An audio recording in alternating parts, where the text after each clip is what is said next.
And all reacting games are set at these delicious points in history which are always strange and particular to a certain moment in history, but they also resonate with the present in inevitably interesting way. That's because human beings get themselves in an infinite variety of messes, but they often relate to the same sorts of messes. So history doesn't repeat itself, but it echoes and echoes and echoes. And we're going to be giving voice to those echoes more than 2,500 years ago.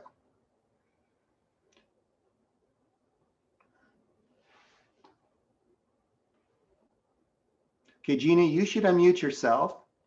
The way the assembly would begin is there'd first be a pig sacrifice and a prayer to the gods just to sanctify this experience. We're skipping with the pig sacrifice, and immediately we're going to have the assembly. I'm now turning this over to President Board and President of the Assembly. I guess people can contribute by typing in their views in chat. You can follow in chat and contribute by typing in chat, but also here we go to the Assembly. President Borden. Thank you. I call into order the Assembly. We have a decision to make today that will not only impact our lives, but the lives of all humankind for millennia to come. So I will now open the floor.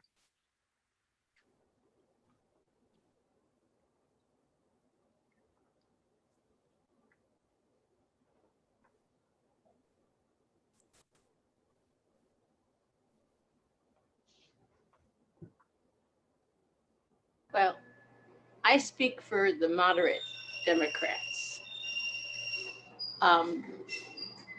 It's very important that we restore democracy and identify the oligarchs who remain and prohibit them from voting, but we need to focus all our efforts on rebuilding our great city.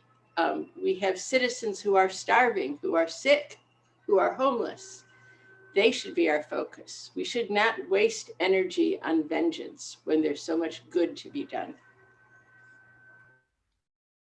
Remembering is not vengeance. It's very good.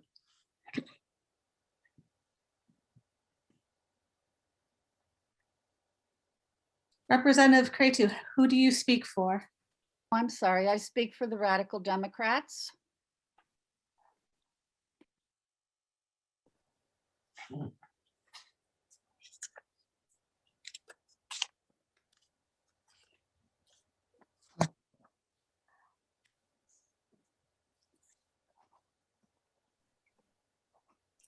The Socratic can speak. I'd like to Socratics. I'm sorry, go on. No, I'm not. Someone else? I want to hear from someone who has not spoken yet. We've had the radicals, we've had the moderates, Okay. we've had the oligarchs yet? No. Let's hear from someone else. Being a radical Democrat, I want this to be across the board. I want to know everybody's opinion. I'm just a retired. As a Radical Democrat, I'm thinking that the oligarchs are embarrassed to come forward because of all the damage Maybe exactly right. Democracy. Yeah. Or I'm a retired sailor.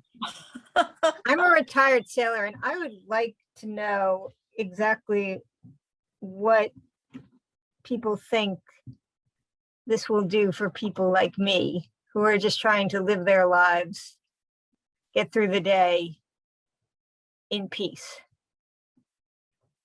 I would be happy to say that democracy is the best venue for you to be able to move forward in peace. If oligarchs take power again and we let the kinds of things happen that happened in the past, we're going to return to the same suffering that we've had as we've been through this past war. There is no peace without truth. Truth is one thing, but vengeance, killing, prolonging the agony is quite another. Let the truth come out, let the oligarchs be second class without the right to vote, but leave them in peace. Being able to speak about what they did in the past is not harming them in any way. It is protecting ourselves and our future. The oligarchs don't want to be second class, and everyone will suffer if oligarchs should be second class, because the oligarchs are the job creators in this society. The oligarchs have worked to build wealth, not only for ourselves, but for those we employ. We are farmers. That means that you have food to eat. We have shops and businesses. That means that you can purchase things if you can't grow it yourself. We pay our laborers so that you and your family can survive. And we want to move forward and not dwell on the past. And we are the people with the most education so that we can make informed decisions for our community. And a democracy where everyone has an equal vote and leaders are chosen at random is a recipe for incompetence. We are in favor of competence. The ground of truth is the only solid ground to move forward on. And the Socratics will provide that truth by examining arguments in a philosophical way. The oligarchs have failed us, and the Democrats have failed us too. So it's time for us. The Socratics feel that justice is paramount and that every person in the society, whatever they're born into, has a role to play, whether it's a farmer, whatever the role that you have been born into, you are a part of this. But justice is paramount, and we need to unite, we need to move forward. It doesn't necessarily mean forgetting, but it means reconciliation, it means talking to each other. Again, to the Socratic, justice is paramount and everybody has a role to play. There is no reconciliation without truth. How does one define justice? And justice is in the eye of the beholder. What is justice if justice doesn't make a society in which everyone feels comfortable and isn't concerned about the repetition of the past? To us, justice is everybody fulfilling the role to which they are best suited. And we will find a place where everybody has their fitting. We have the wisdom and the education to do that. The oligarchs are concerned only with exploitation of those below them to line their own pockets, and they cannot be trusted to keep the interests of the entire society in mind as we will do. But I don't understand. Are you for the reconciliation agreement or against? Yes, we are for it because we believe that the only other alternative is just a perpetuating of a cycle of violence. So we do endorse reconciliation and moving forward with our philosophical eye towards justice leading the way. And so you agree with the moderate Democrats, with us? In that regard, yes. And what don't you agree with us? Well, I don't know if you agree with us that we are best suited to take on the leadership role moving forward, because we have the wisdom, the philosophical training to be arbiters of justice moving forward, with everybody's interests in mind. In the chat, one of the oligarchs just said that gold, the oligarchs' gold made it possible for Athens to win. Well, that's wonderful. That under the Socratic view, that means you are playing a part. Your wealth as that you do accumulate means that you do have a role. It's just that everyone else has a role too, in addition to your role and your successes. But with that passing of the reconciliation agreement, that role for us, our oligarchs, under the view of the radical Democrats, would be dead. There would be violence in the streets, civil war, all because a small group of oligarchs have a connection to the 30 tyrants. But that is not all of us. There's a difference between not liking democracy and being murderers. And I would simply like us to take that division into account before we disagree with a law that would have us move forward and cause harmony instead of feeding Thrasybulus and his army their bloodlust with civil war. You are telling us that we have to ignore what just happened to our democracy. We are not going to ignore the truth about our democracy, which we lost, and we now have to get back. And the only way we can do that is through educating and being out there in the public and telling people we can have a democracy again. It was our golden era.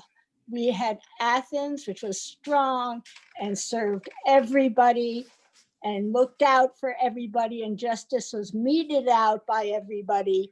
And it was a democracy that worked. And we cannot forget that certain people tried to take it away, but I am saying we are here to bring it back and keep democracy working. You all talk about justice and moving forward. We can't move forward if we don't acknowledge the past and punish those who did what they did to our democracy. What's preventing them from doing it again, or others from rising up if there's no punishment? Is anybody thinking about the people who are not on in either of your groups, but who don't have opinions about these subjects, but know that they need to have food and they need to have jobs and they need to be protected from people who will get in their way of living. They just need a strong economy, and I don't hear any of you worrying about the realities of their lives. I would have a question. May I speak? Yes, you may speak. I have a question to those of you who say you want to move forward, that you cannot forgive. What will life be like if we don't forgive? May I just speak on that point very quickly? Forgiveness and forgetting are two separate things. Forgiving while remembering is something that can be attained. But if you just simply forget, what stops countless wars to be continued through repetition? What stops the oligarchs, that same small group, from stepping up and doing this all over again? What stops us from learning from our past and building a better future? Why would anyone not want to remember our past? If anything, forgetting it seems a lot worse than remembering the wrongs done to Athens by their own people. Well, I think if we want to remember the past, we should reflect on why the Spartans took over Athens in the first place. That's because we had a democracy. Because of the democracy, Spartans were able to take over Athens. We need to reflect and really investigate on if democracy is the best form of government. Is it in the true interest in people? No. If you really want to remember the past and learn from the past, then we should not go on with the democracy. That is the way to save Athens. I don't think it makes sense for us to uproot ourselves entirely on that front. We are in such a fragile position and we are still striving to recollect and rebuild Athens to what we know ourselves to be. These 30 tyrants who ultimately did us wrong because they did not know the beauty and the joys of democracy. As Athenian men, it is our job to show them the joys of democracy by building Athens in such a regard. If we are out here killing people and just painting the town red with blood. What does that show of us Athenian men? We know ourselves to hold ourselves to higher standards. We are descendants of the gods themselves. Why should we be interested in being like these fellow men and just exert force in an attempt to get vengeance? No, we know ourselves to be better than that. Why do we continue to want to have a discussion where we want to turn ourselves into them? No, our focus is on rebuilding democracy. Our focus is on rebuilding Athens, not on the 30 tyrants. That's not what we should be looking at right now. And I frankly am confused as to why this continues to be a discussion. I agree with my colleague. We are either killers or we are builders. No, we can be both. Pardon? Only Under a this moderate democracy can show the way to the future. We have to either live with these people or kill these people. And only the moderates offer us a way to somehow incorporate them, even at some future date. the very fact that the assembly exists at all is showcasing that each one of us has a role to play. That's what the Socratic view is that justice means letting the individuals that each have the role to play speak. And this is what the beginnings and what the ongoing role of democracy is. Each one of these factions has strengths that we can use, and we need to be together intellectually to have this conversation, to be the leaders of this place. And it's just wonderful listening to you all because you clearly care about the future. And that's what we need is each other. So when do you stop talking and start building? I think it's already going on. Well, the moderates certainly agree with that because we feel that there should be frequent meetings of the assembly, and that if there's an issue, there should the issue should be decided by majority vote. If we want to rebuild, don't we need to look at the past and see what worked and what did not work? And try to build on what worked and correct what did not? Could we? How is that opposite of raising issues and discussing them and calling it to vote in the majority wins? The way in which we do that, how are we going to do it? Are we going to do it the way we did it in the old days? Or are we going to learn from what went wrong and correct that so that we do not repeat the mistakes of the past? We can return to a democracy, but we have to build it back better, not just rebuild what was. It was destroyed, it was overrun. The Spartans beat us. We can have a democracy, but it has to be a new democracy, and it has to be led as opposed to having everybody can have a voice, but we need some informed leaders who are informed not by their wealth, their material wealth, but by their intellectual wealth. And in that way, we can combine the best qualities of democracy, of complete democracy, with moving forward into the world as it is now, where we cannot just be 6,000 chickens running around. We need to have some people at the head who actually know what's going on. We need the old mother elephants to lead us, who have the wisdom and the knowledge to lead us in the right direction, along with the participation of everyone in the assembly. It's the new democracy. That's what we need to build. Yes, we have to have a democracy. We do agree. But we have to also mete out justice. I think democracy has to face the fact that people need to be brought to justice when they have violated the rules of our democracy, as have the 30 tyrants. Just people need to see that justice is meted out in a fair and impartial manner, and we can do that. The radical Democrats want to do that. We want that to be part of our democracy. We want to hold accountable the people who try to destroy our democracy. We're not out to kill people. We're out to mete out justice to everybody who violates the rules of our democracy, starting with the 30 tyrants. Then we'll proceed to build back better. Keeping in mind the interests of the Athenian people, I would like to hear from leaders of each faction into how their rule or their leadership would specifically affect the lives of the Athenian people, those who are maybe not represented by one party at the moment. As game master, I'm going to interrupt and say that's fine, but we'll ask each faction to speak for like 20 seconds because we're going to have to move to a vote pretty quickly. Okay, so they each has got like 20 to 30 seconds. Okay, President, all yours. Okay, so radical Democrats, quickly, please. Listen, a lot of you speak about violence through remembering, which is not what radical Democrats are about. We're about remembering our past so we can have a better future. How can we forget our past and then hope not to have the same events happen again?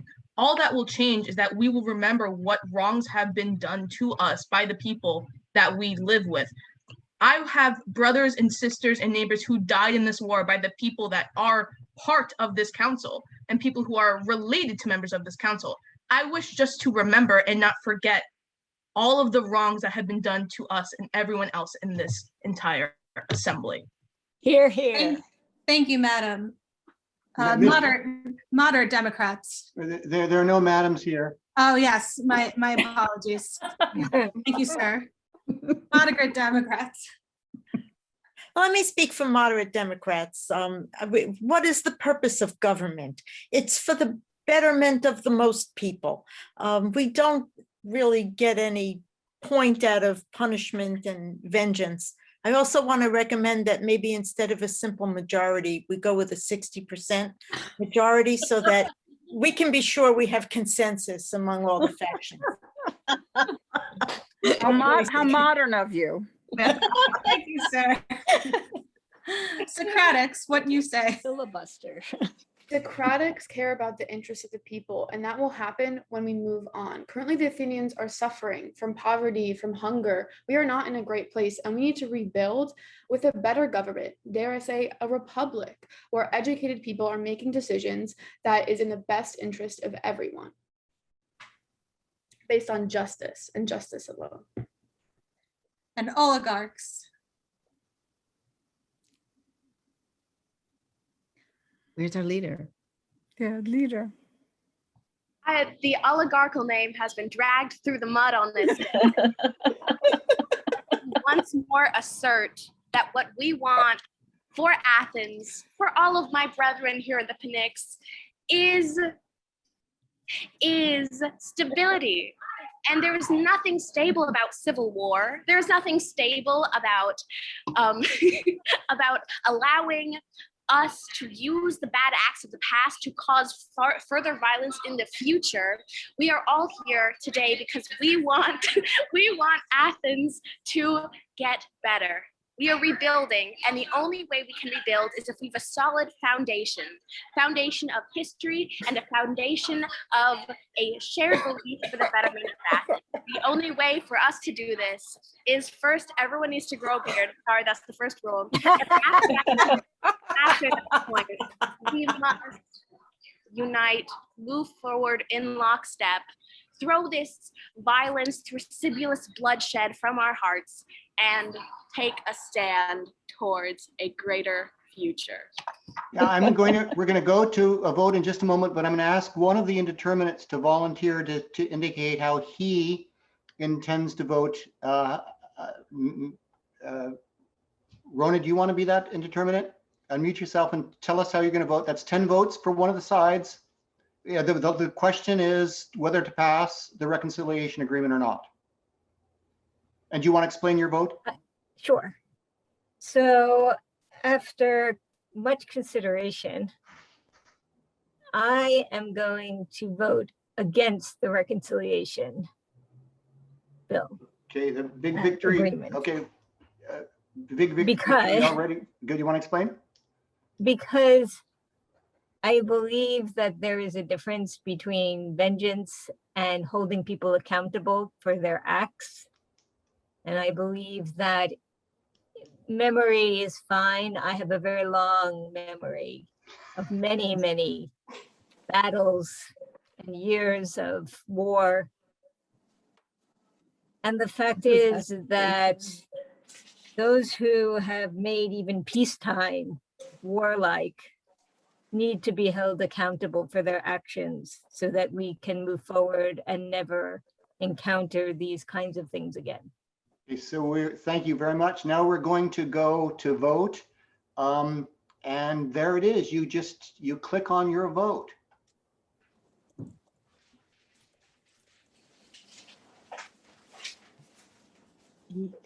Now, and we're then gonna add additional votes for, I have not had a vote. Help, where's the vote?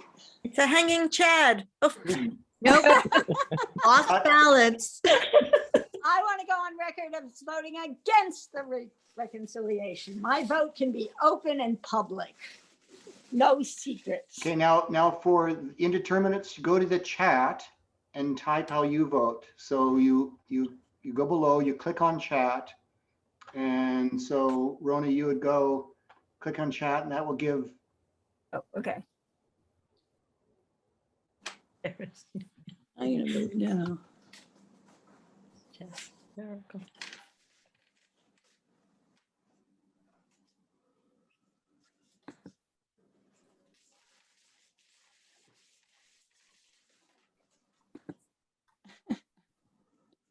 Down here.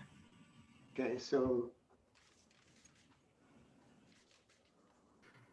I have a quick comment. It's 2,400 years ago and we're still talking about the same things. Of course. 2,400 years. That just we are now just one vote apart. So everybody be sure to vote. This is defeated by one vote. So we've got to hear from some more indeterminates. I don't know how to do this. Okay, then, Tony, you just tell us how to vote. Tell us how you want to vote. Yes. You vote yes. Okay, so then now the reconciliation agreement is ahead by 9 votes. 9. Yes, because the indeterminates got 10 votes. Reconciliation agreement, we're good. We're going to close this in about 30 seconds. I voted- I I still voted haven't on found the my list. voter machine. This record. machine is run by Dominion.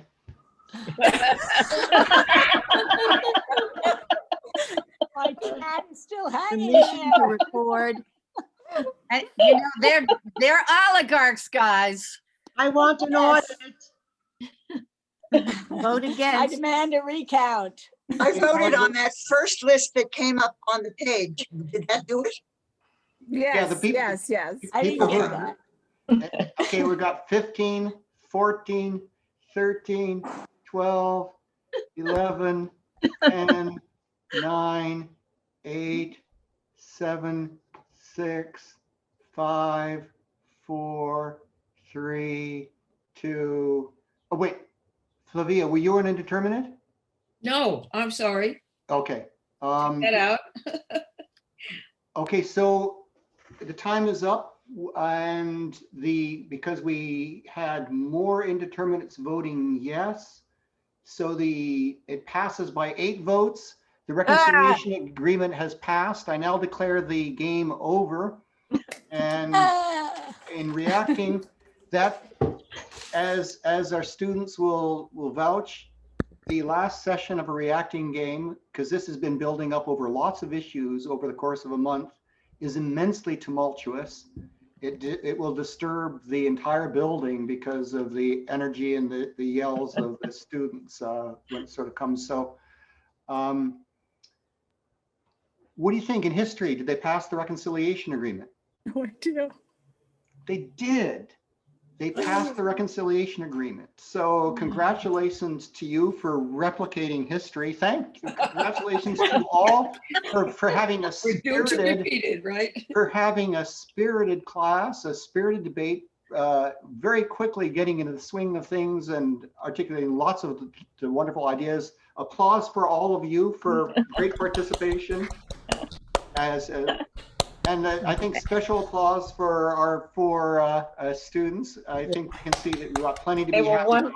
They were wonderful.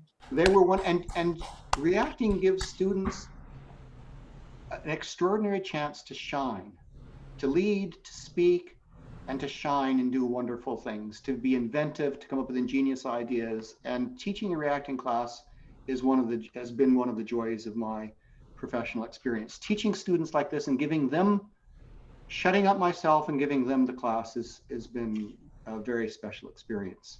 Okay, so in history, the reconciliation agreement passed, but the radical Democrats had a particular enemy with whom they were furious, who taught rich young people like Critias and other tyrants to hate the democracy and want to tear it down. Socrates, with his talk about how stupid the democracy was, how people, shoemakers and fishmongers, didn't know anything about justice. They didn't know anything about anything, and yet they're making decisions on everything. It was madness. You needed philosopher rules. Is it any wonder that Critias became a tyrant? So the people like Thrasybulus who wanted to go after Socrates for teaching, they file a lawsuit, they indict him. And what do they charge him with? They want to charge him with treason, with endangering the democracy, with teaching Critias. But they can't. Why can't they charge him with teaching Critias and endangering democracy?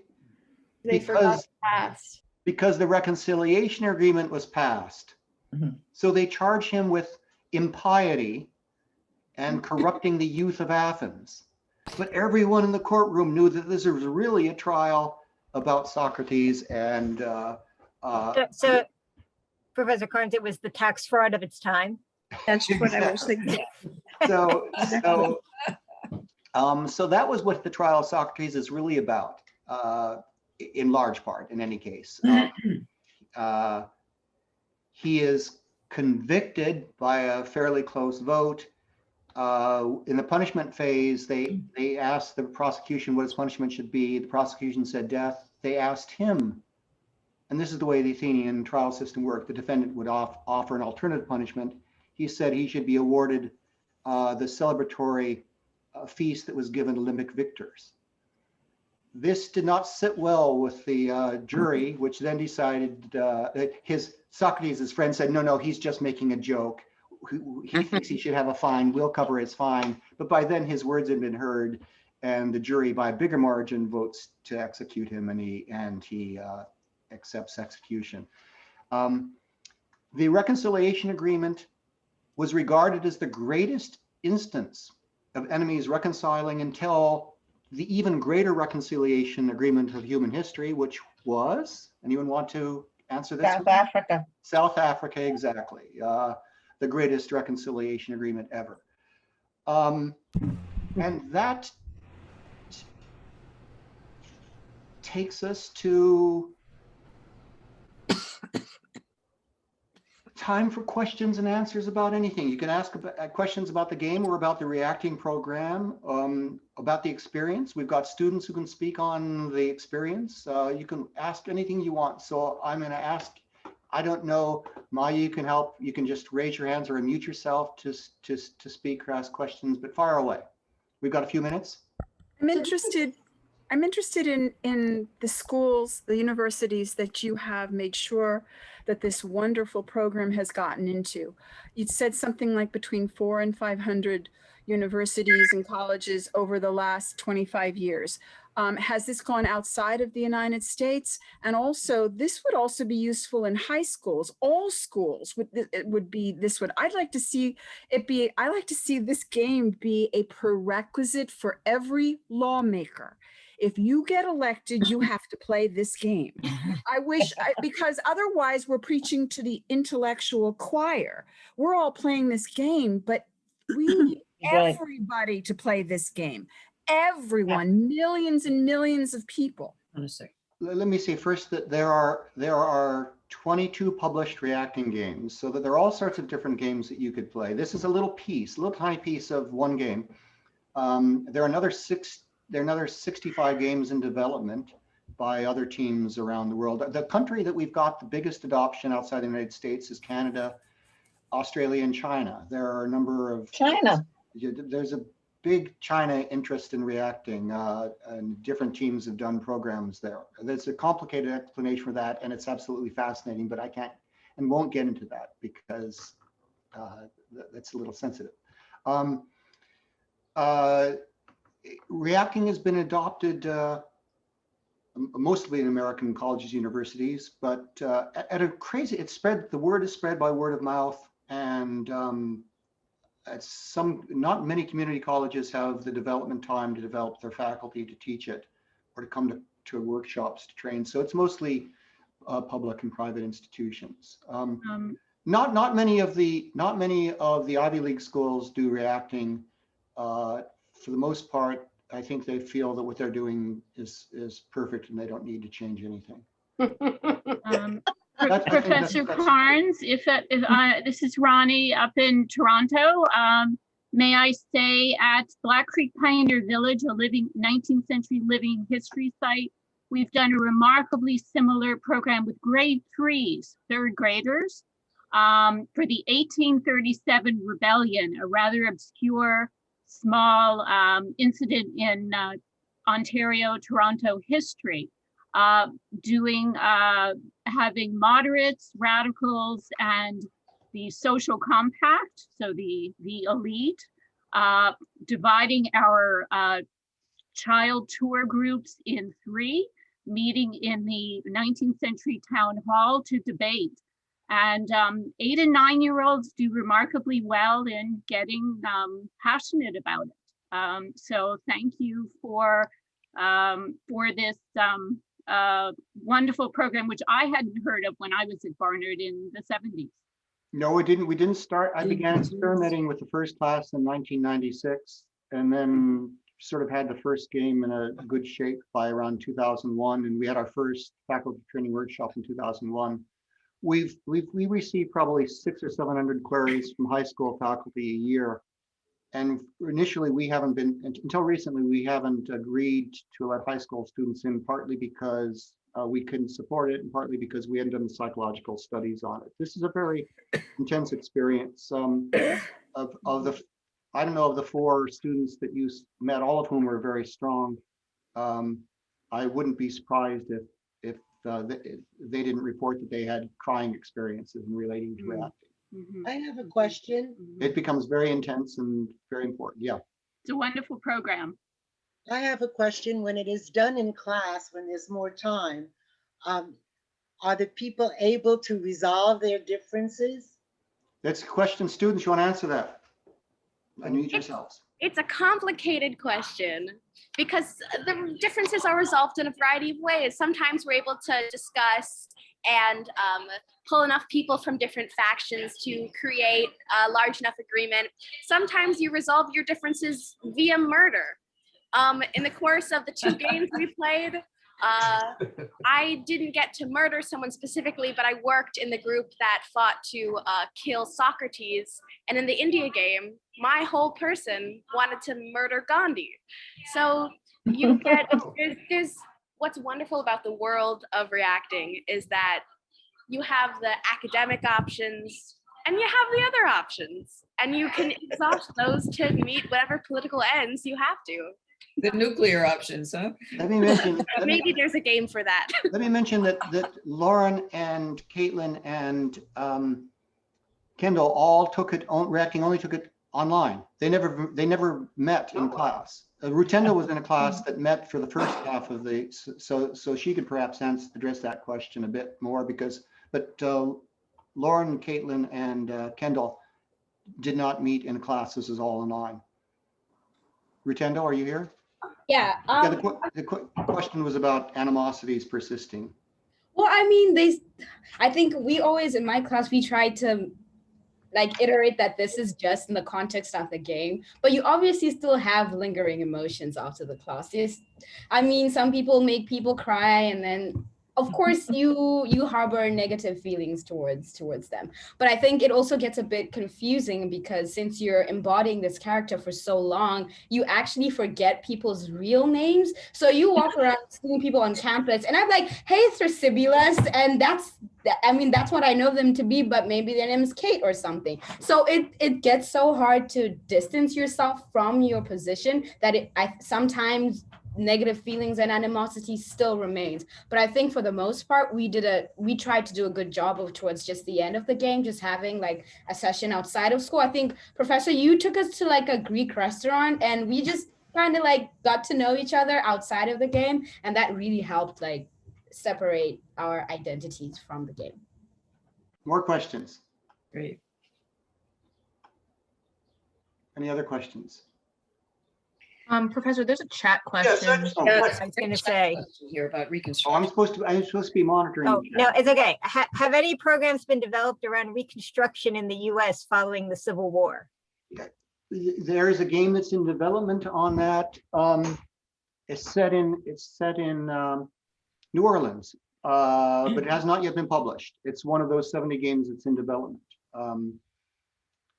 Oh, someone asked what other countries reacting is in. The main country is, we've probably got 25 schools in Canada, and we have 13 in Australia, including Tasmania. So that's just sort of weird. And then a smattering in one in Poitiers in France, and a few in Switzerland, and it's weird spreading by word of mouth. So if we wanted to buy the game for Christmas gifts for everybody, Well, you couldn't. You could get the game book, but the roles and the instructor's manuals are secret. You know that only instructors can get them because there are secrets in the roles. You know, so we can't make them public. But you could buy the game book, right? You could go if you want to learn more about reacting. You go online and Google "reacting to the past." They will then take you to the publishers, and you can then see all sorts of things. Okay, the publisher is W.W. Norton. In the Barnard class, how much time is devoted to studying the period, the issues, the preparation before the actual thing we did today? We would spend probably 8 or 9 days. And will they have learned the material by then? That means they've got to get through a 100,000 page game book. They've also got to be struggled through much of Plato's Republic. Will they have absorbed it within that time? No. What happens is we've learned that you don't try to teach everything first and then start the game, because students learn material. If they're not in the game, the way they learn all material, which is sort of softly, enough so that maybe they can recall a little bit. But when they're in the game, they learn in a way that they learn it. And these students don't forget these points at all. Brain science confirms that. Pardon? The brain science confirms that. Yeah, I think that's. You remember 90% of what you teach, but only 10% of what you read. That's exactly right. And so we've learned that rather than try to teach it all, we give it a roadmap of what's there. And then when they're playing the game, they need stuff, and then they learn it. How much time is devoted to the game then? So this game would probably would be 6 sessions, 6 game sessions. So that'd be 3 weeks, and then there'd be a week long or 2 sessions to discuss it and see how it relates to the present. Isn't the one of the biggest challenges of this game, other than putting yourself historically in another realm, isn't one of the biggest challenges to be able to put yourself in the place of someone that you disagree with? And isn't that the basic tenet of debate? And when you said something about psychologically in terms of high schoolers, that puzzled me, because high schools have debates and people have to see both sides. There's a difference. Debate tends to be about performance. And reacting is about understanding ideas and making them persuasive, which means you internalize them in a much deeper way than debate does. And so it's a different thing. What I'm just, and your first part of the question was?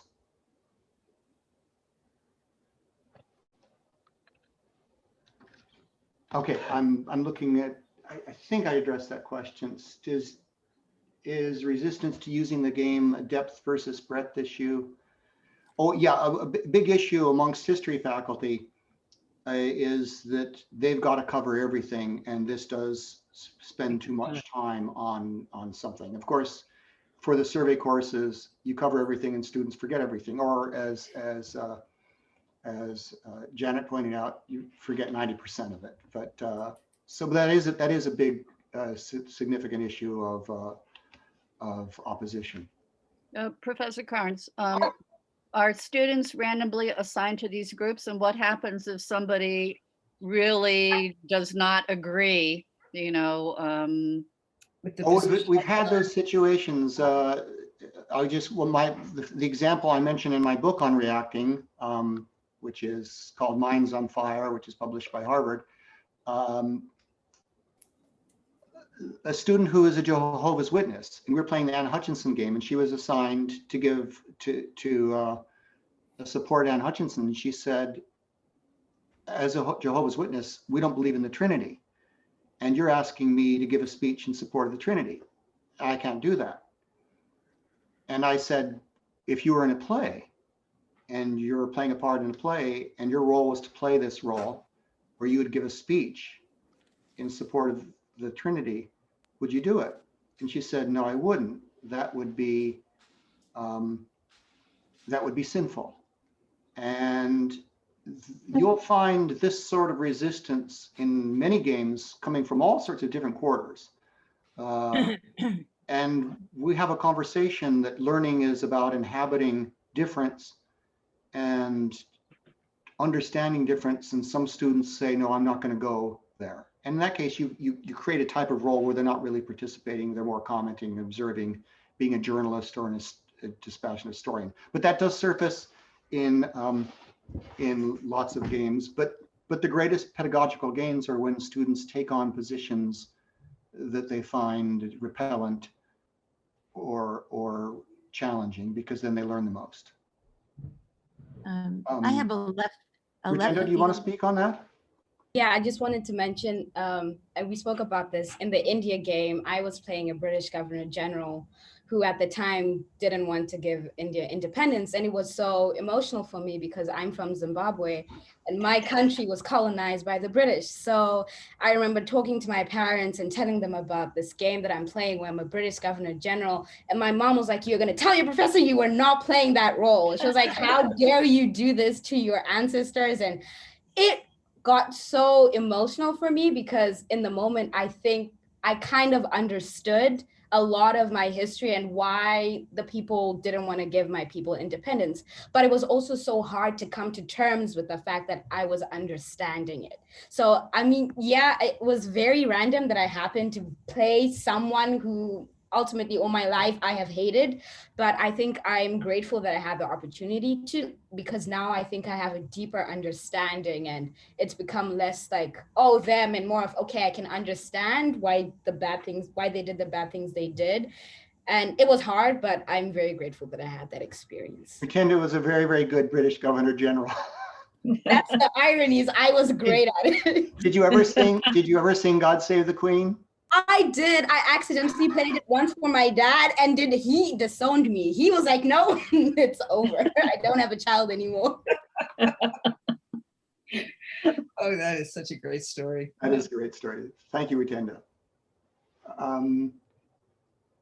Do other Barnard and Columbia faculty, the history faculty have been at Barnard and elsewhere the least enthusiastic about reacting.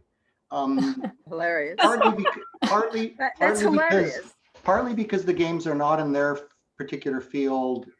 Historians are increasingly specialized, and their fields of specialization often take them fairly far removed from these sort of cosmic issues like Athens in 403 BCE. So we've at Barnard, we have a French teacher, classics teacher, and a dance teacher and others, but no other historian is doing reacting right now. There used to be a few, but not now. That's true. That's true at the other Ivies too. May I ask a question? Sure. An alum. Do you see the history that you were relating and Socrates' place in it as prelude to the Platonic dialogues or as commentary on the Platonic dialogues?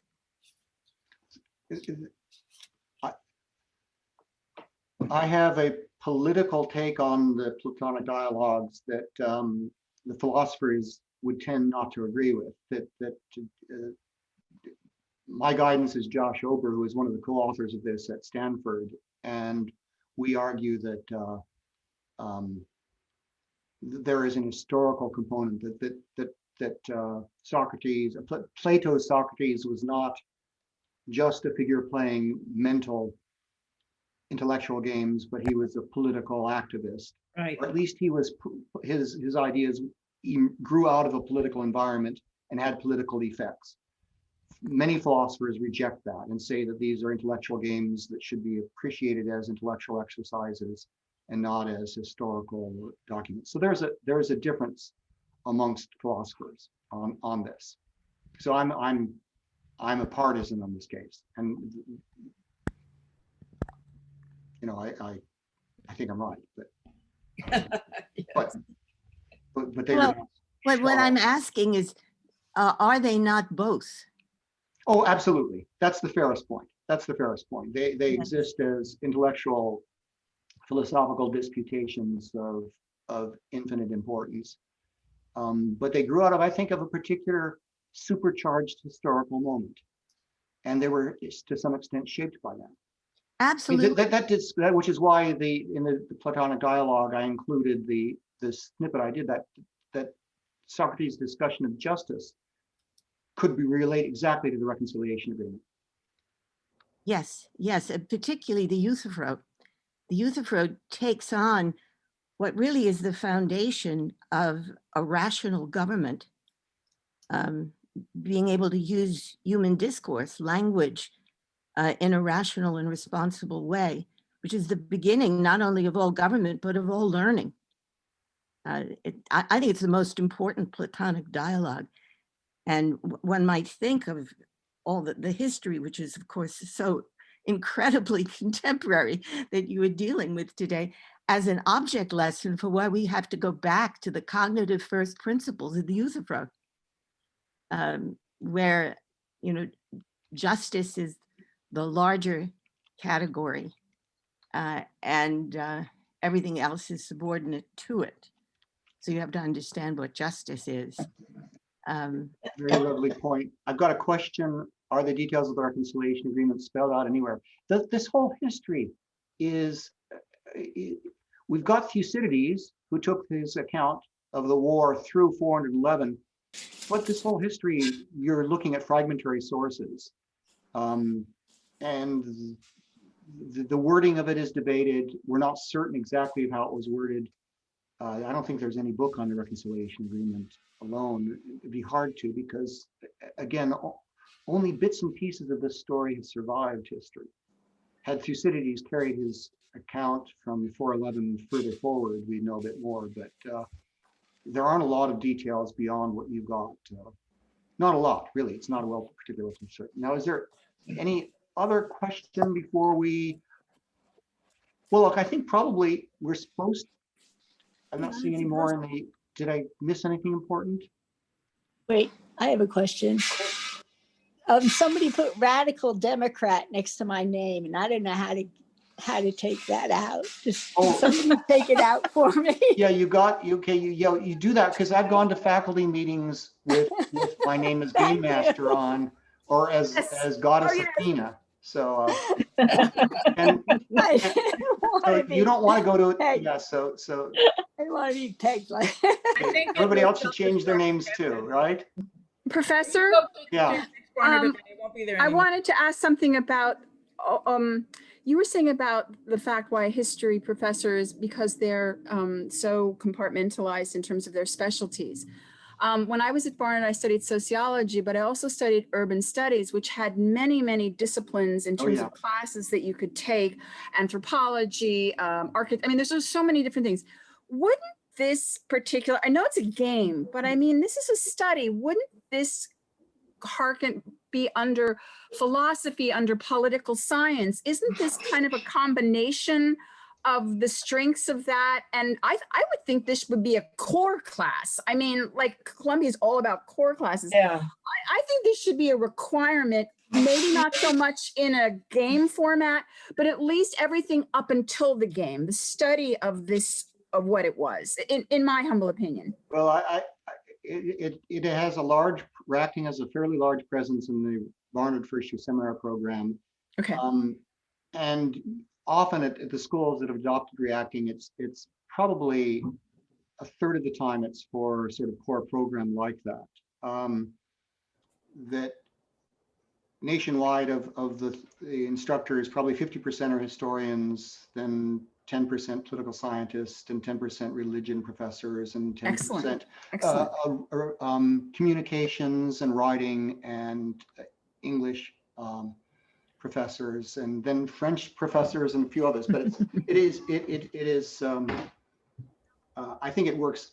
I think of it as a sort of general education experience. And interdisciplinary, I guess. Absolutely, called, right? absolutely, absolutely. And the Athens game includes elements of theater, of philosophy, of medicine, of science, of and of course political theory and history. So it can also be taken to another level, not only to learn and to get the feeling of what it is like to have an opposing point of view, but it can also be taken as an exercise of how to get to the other side to agree. How do you resolve differences? And it can be very, very effective in that way as well. Again, thank you all for coming to this and sharing this. Again, if you want more, you can just Google reacting to the past, and that will tell you a lot about it. And you will see videos from schools around the world, in fact, of seeing their classes playing games, or at least often they'll make videos of crazy things, which is not really what I want you to see, but that's what's out there. I know when Smith about 8 years ago, they had a reunion and they played the Henry VIII game in London and Hampton Court. So they I don't know whether Barnard alums would like to do reacting to have played this game in Athens. Might have been fun. I think Alumni Relations just got their next fundraising idea. I know, Tony, I know this is your show, but I just wanted to, as reunion chair and as a former student of Professor Carnes's, who loved his classes, although they weren't reacting, but they were still fantastically interactive and innovative. I just want to thank him again and the students for putting in so much work to make this an amazing experience. We said last year we wanted to bring reacting back to reunion. We moderated that somewhat last year by having a 25th anniversary celebration of reacting, but I'm so glad that we were able to do this year. So thank you all so much. I'm sure you all want. Thank you. You all Thank you for your interest in pedagogy. Go on, I am sure, but I like the students in their costumes, and especially the one with the beard. This is Professor Carnes' book, which I think we can see. I don't know. Can you see? No, you can't, but anyway, okay. It's got an orange cover, if that helps. But I'm sure we all enjoyed this session amazingly. It's just. I enjoyed it. It was lots of fun watching. We're very lucky to have had Professor Carnes as this person who started this all off.